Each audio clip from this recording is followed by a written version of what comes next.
आज हम बात करेंगे एक ऐसे टॉपिक पर जिसे आपने अक्सर सुना होगा लेकिन शायद ठीक से समझा नहीं होगा। हम बात कर रहे हैं ग्रॉस डोमेस्टिक प्रोडक्ट यानी जीडीपी की। देश की अर्थव्यवस्था की ग्रोथ को जीडीपी में ही मापा जाता है। बढ़ती जीडीपी इस ओर इशारा करती है कि देश में आर्थिक गतिविधियां बढ़ रही हैं और लोगों के जीवन स्तर में सुधार हो रहा है। अगर जीडीपी बढ़ती है तो सरकार के हाथ में ज्यादा पैसा आता है, जिसे सरकार जन कल्याण पर ज्यादा खर्च कर पाती है। इसके अलावा लोगों की कमाई के अवसर भी बढ़ते हैं। तो चलिए आज समझते हैं कि जीडीपी आखिर होती क्या है और ये लोगों के जीवन को कैसे प्रभावित करती है।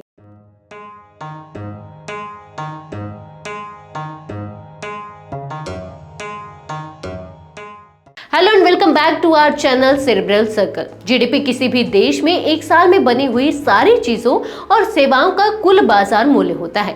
इसे ऐसे समझते हैं कि मान लीजिए हमारा देश एक बड़ी फैक्ट्री है जहां हर तरह की चीजें जैसे खाना, कपड़े, हेल्थ केयर, शिक्षा, टेक्नोलॉजी और एंटरटेनमेंट बनाई जाती है। ये सब मिलकर हमें जीडीपी देता है। अगर किसी देश की जीडीपी अधिक होती है और लोगों का जीवन स्तर काफी अच्छा होता है, उन्हें विकसित देश कहा जाता है। वहीं अगर किसी देश की जीडीपी कमजोर है और लोगों का जीवन स्तर भी एक सीमा से कम है तो उसे विकासशील देश कहा जाता है। अर्थशास्त्री जीडीपी को किसी छात्र की मार्कशीट की तरह ही मानते हैं।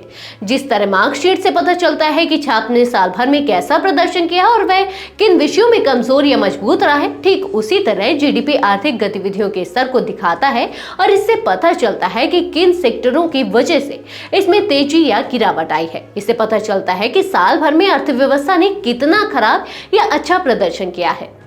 भारत में सेंट्रल स्टैटिस्टिक्स ऑफिस हर साल 4 बार जीडीपी का आकलन करता है, यानी हर तिमाही में जीडीपी के आंकड़े जारी किए जाते हैं। इसके अलावा हर साल यह संस्था सालाना जीडीपी ग्रोथ के आंकड़े भी प्रकाशित करती है।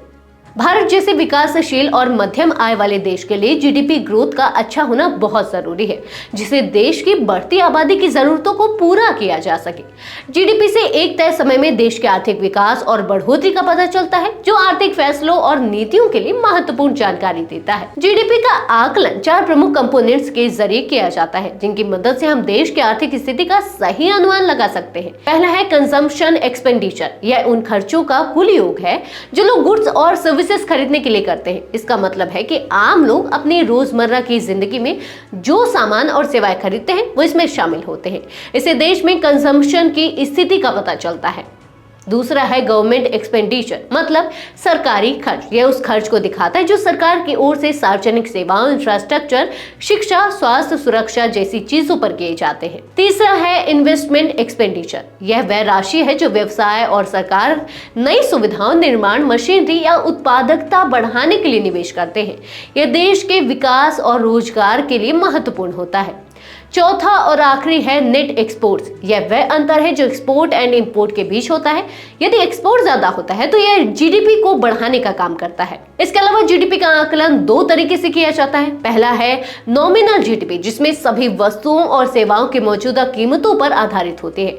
इसमें महंगाई या मूल्य वृद्धि को ध्यान में नहीं रखा जाता है। दूसरा है रियल जीडीपी। यह जीडीपी महंगाई के प्रभाव को दूर करके किसी निर्धारित बेस ईयर की कीमतों के आधार पर की जाती है। जीडीपी के डेटा को 8 सेक्टरों से इकट्ठा किया जाता है। Manufacturing, electricity, gas supply, mining, quarrying, वानिकी और मत्स्य, होटल, कंस्ट्रक्शन, ट्रेड और कम्युनिकेशन, फाइनेंसिंग, रियल एस्टेट और इंश्योरेंस, बिजनेस सर्विसेज और कम्युनिटी, सोशल और सार्वजनिक सेवाएं शामिल हैं। जीडीपी का आम आदमी की जिंदगी पर सीधा असर पड़ता है। जब जीडीपी बढ़ती है तो इसका सकारात्मक असर होता है, क्योंकि सरकार के पास ज्यादा पैसे होते हैं। इससे सरकार जन कल्याण की योजनाओं में अधिक पैसा खर्च कर सकते हैं, जैसे कि शिक्षा, स्वास्थ्य और इंफ्रास्ट्रक्चर, जो सीधे तौर पर आम लोगों की जिंदगी को बेहतर बनाता है। अगर किसी देश की अर्थव्यवस्था तेजी से बढ़ती है तो रोजगार के नए अवसर पैदा होते हैं, लोग ज्यादा पैसे कमाते हैं और इस वजह से उनकी जिंदगी का स्तर सुधरता है।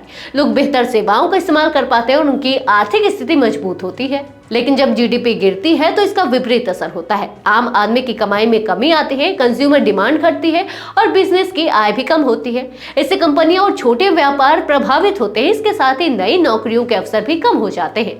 इसलिए जीडीपी का बढ़ना या घटना सीधे तौर पर लोगों की रोजमर्रा की जिंदगी को प्रभावित करता है। जीडीपी गिरने से सिर्फ आम आदमी नहीं बल्कि सरकार भी प्रभावित होती है। जैसे सरकार की टैक्स आय में गिरावट आती है, सरकार पर कर्ज का बोझ बढ़ता है और इंफ्रास्ट्रक्चर पर सरकार कम खर्च करती है। इसके अलावा आय कम होने के कारण सरकार टैक्स में बढ़ोतरी भी करती है। केंद्रीय बजट 2023-24 के मुताबिक भारत की नॉमिनल जीडीपी का अनुमान 301.75 लाख करोड़ रुपए है।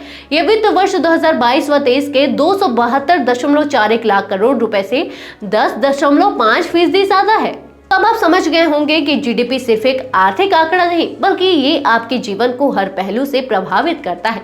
अगर आपको यह वीडियो मददगार लगा हो तो लाइक बटन जरूर दबाएं, हमारे चैनल को सब्सक्राइब करें। मिलते हैं एक और इंटरेस्टिंग वीडियो के साथ। Till then good bye.